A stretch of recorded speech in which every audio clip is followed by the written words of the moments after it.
ځای مې و، کور مې و، هغه مې خرڅ کړلی چې په دې ماشوم په دې علاج پسې ځي.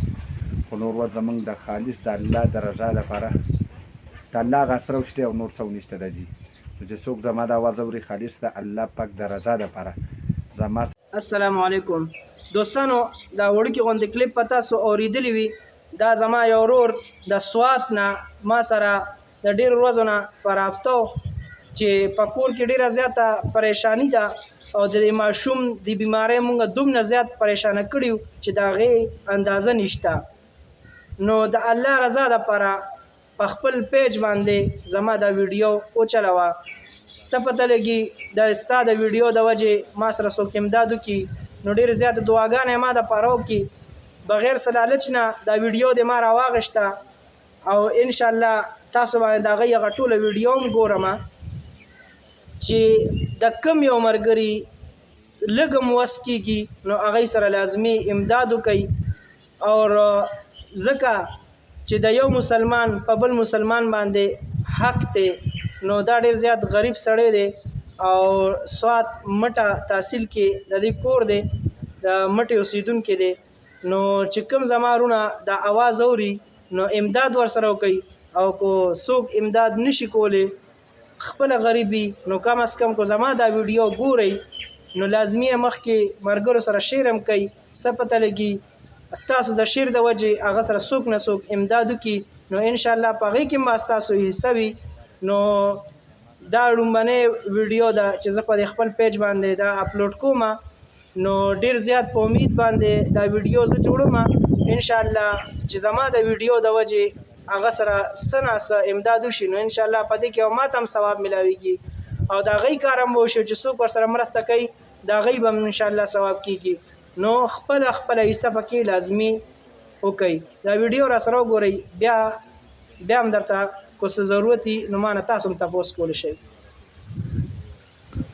السلام علیکم زما د اسلام وروڼو مشرانو کشرانو د الله په رسول باندې مینو خلکو الله پاک و آباد ساته الله ښه ساته چې څوک چې زما د اواز اوري زما دا ماشوم دی د 15 کالو دی ګرځېدی نه شي کېناستی نه شي خوراک وله جي موږ په زور ورکوو جي په سالن کور ته روټۍ ماته کړو هغه ور ورکوو جي او نور دا دی جي چې د ده علاج چې زموږ چې څه اسره بسره وه هغه د الله په حکم سره الله ته ښکاره خبره ده جي چې هغه ختم شو ده جي.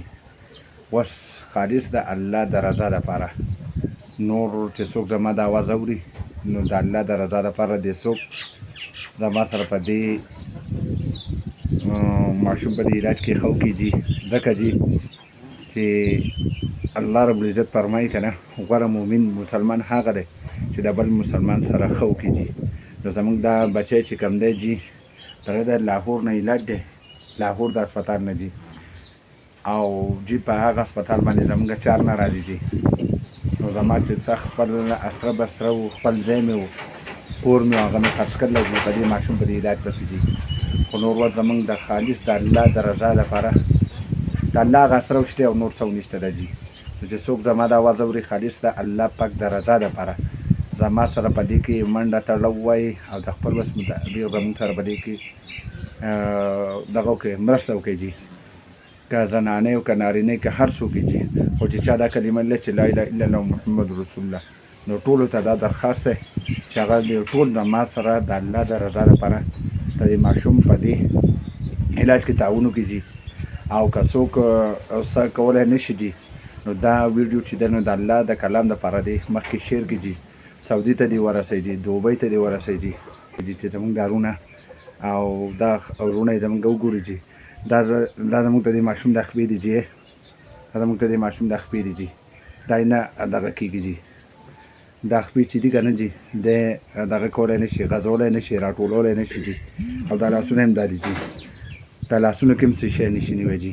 بس چې در کوم ځای پورې زما وروڼو دا ویډیو تاسو واورېده نو چې هغه وروڼه دي په دې مو یقین وي اعتبار وي په دې ویډیو باندې نو لازمي مخکې شیر هم کوئ او امداد هم ورسره وکئ. د الله رضا امداد ورسره وکئ. څه احسان پې بني انشاءالله خالص د الله رضا. ځکه چې د داسې وروڼو مونږ اواز اوچت نه کړو ای سره امداد ونه کړو نو زمونږ د ژوند نه بیا فایده څه شوه چې زمونږ د وجې یو مسلمان ته ښېګړه ورسي نو انشاءالله چې د دې صله به موږ ته په هغه جان کې لازمي ملاویږي. نو دې سره ستاسو ورور ستاسو ملګری احتشام الحق اجازت غواړي. د الله په امان.